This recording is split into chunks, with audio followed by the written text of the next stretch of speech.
Chapter 1. The best way to ready yourself for fatherhood is to get as much information as you can about the next 9 months. The best preparation you can give yourself as you get ready for fatherhood is to get armed with as much information as you can. Equipped with the right kind of information, everything becomes easy. For instance, consider trying to get your spouse pregnant.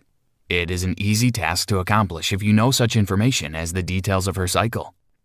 Your spouse's menstrual cycle is structured in such a way that the window of opportunity for conception is available only for a few days in the month. You need to know exactly when this window of opportunity opens to be able to make the best use of it.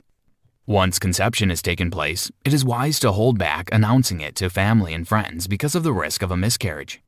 Both of you need to carefully plan towards a good date to jointly make the announcement. Usually, it's best to wait for 3 months to lapse after conception.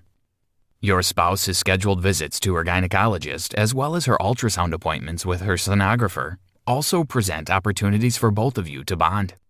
Granted that you will not be able to make it to every one of her appointments. Do make it a point of duty to be at her first, third, and fourth appointments with her gynecologist. At these respective appointments, the pregnancy will be confirmed. You will hear the first heartbeats of the child and see an ultrasound picture of the child for the first time. Your spouse will need your help, love, and support as she deals with the vagaries of carrying a child. It is your duty to learn how you can be of help to her, and that's what this summary will teach you. The pages that follow are filled with actionable tips and advice that will arm you to become the best partner your spouse could ever wish for. Chapter 2. The female body changes during pregnancy and childbirth. Understand that your spouse's body will go through a lot of physical changes during the pregnancy. These changes will be stressful and emotionally overwhelming for your spouse. Support her by loving her changing body. You do this through words of affirmation and actions that show you aren't irritated by the changes in her body. Some men make the mistake of complaining about their spouse's body during this critical time. Some even go as far as refusing to make love to their pregnant wives. It may seem like nothing to you, but these actions will hurt your spouse. Most women are extremely body sensitive when pregnant. Be careful to not say things about their bodies that will affect their self-esteem. Don't just stop at loving her body. Help her to love her body too. Show her affection on a regular basis and reassure her whenever she complains about her body. There are other things you can do. If morning sickness is a constant bother for her, especially the type that persists deep into the day, giving her tea spiced with ginger and lemon will help alleviate her discomfort. Getting your spouse to exercise on a regular basis will also help. This is more effective if you go through the exercise routines together. Both of you get to bond. Plus, you get to lose any extra weight you might have gained. Getting some physical exercise will also help you to be agile, so that doing the house chores as you support your spouse during the pregnancy period will be easy. Did you know the longest pregnancy on record is that of Penny Diana Hunter in 1945? She was over 100 days due. The pregnancy lasted 12 months before the baby was born.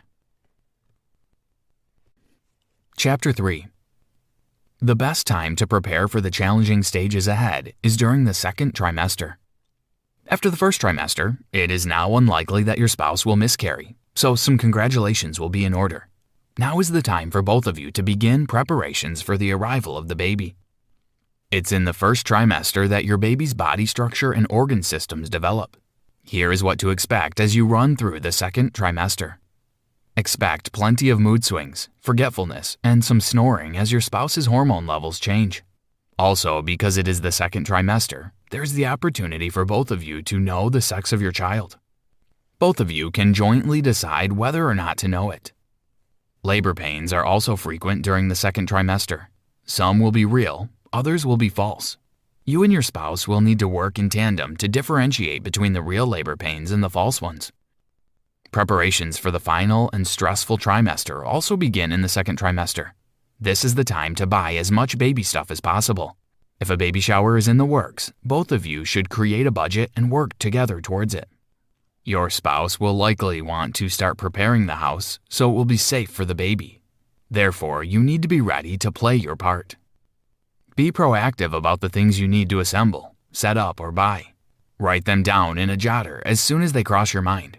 Work through this list as soon as possible. Don't procrastinate. Are you intent on having a car seat installed for your baby? Do it now that the time is there. because a car seat is not something you want to install in a hurry. According to a 2008 sampling of 619 car seats in Pennsylvania, 80% were not correctly installed and resulted in minor accidents. Lastly, in the second trimester, both you and your spouse will have to start thinking of your child's names. It sounds like a fun task, but both of you will have to give it some careful thought. You want a name that's not silly and that's not common. Chapter 4. Understand the childbirth process as your spouse's due date approaches. By the end of the second trimester, you and your spouse would have gotten your home ready for your baby's arrival. You both would probably have agreed on a name for him or her too. Your next task is to completely learn the birthing process. You need to have a basic knowledge of what birthing a child involves. Birthing classes and videos would be of help here. Also, take time out to tour the hospital where your spouse will be giving birth. Intricately understand the layout of the hospital and the functional areas you will be frequenting. Where's the reception? The nursery? How do the reception and nursery link? It would be helpful if you can be up to speed with your knowledge of first aid. You never can tell when you might need the skill. You and your partner should also ponder on all possible delivery scenarios. Does she want a vaginal birth or a cesarean one? What happens to the umbilical cord blood and the placenta? Agree on what to do with these byproducts of the birth process and make concrete arrangements based on your agreement. While all of the preparations are ongoing, you and your spouse should take time out to enjoy your last days together as a couple without a child. Birthing a child is a life-transforming experience for both the man and the woman, as your priorities will definitely change. It won't be a bad idea to take a final holiday with your spouse prior to her giving birth. This is also the best time to arrange time off from work, in the period just after the birth of your child, so you can be at home to tend to your spouse or child should any of them fall ill. Ensure your bond is strong before bringing a child in, else it will be very difficult to keep the relationship alive. How about your finances? Give it some planning. Understand what the costs are going to be in the months ahead and plan accordingly. Prioritize your expenses. Do away with the luxury. Start saving up, for instance, for your kids' education. You do a lot of growing up when you're pregnant. It's suddenly like, yikes, here it is, folks. Playtime is over. Connie Fioretto. Chapter 5.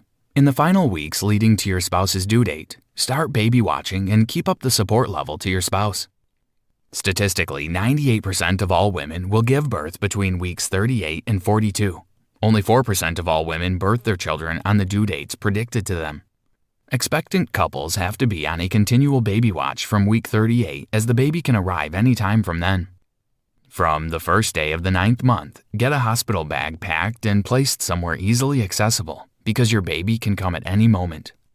You might have to leave with it in a hurry to a delivery room in your hospital. In the hospital bag, have good books to read, a camera, and contact information packed away. As much as it's practicable, always be around your spouse. Anxiety about your pending parenthood is common. It's a panic attack you and your spouse can talk over and soothe. So long as the two of you are there for each other to reassure each other, these panic attacks will pass. There are health risks your spouse might have to contend with in these last weeks of the pregnancy, preterm labor being one. If your spouse suffers a preterm labor, her gynecologist would probably treat her and order her to begin bed rest for some time. Support her, be attentive to her, keep her mind positively engaged. Other details both of you will have to work out include whether or not to use painkillers during labor, as well as to have the labor induced or to have a cesarean birth. Together, both of you should talk the options through with your spouse's gynecologist and arrive at a decision your spouse will be comfortable with.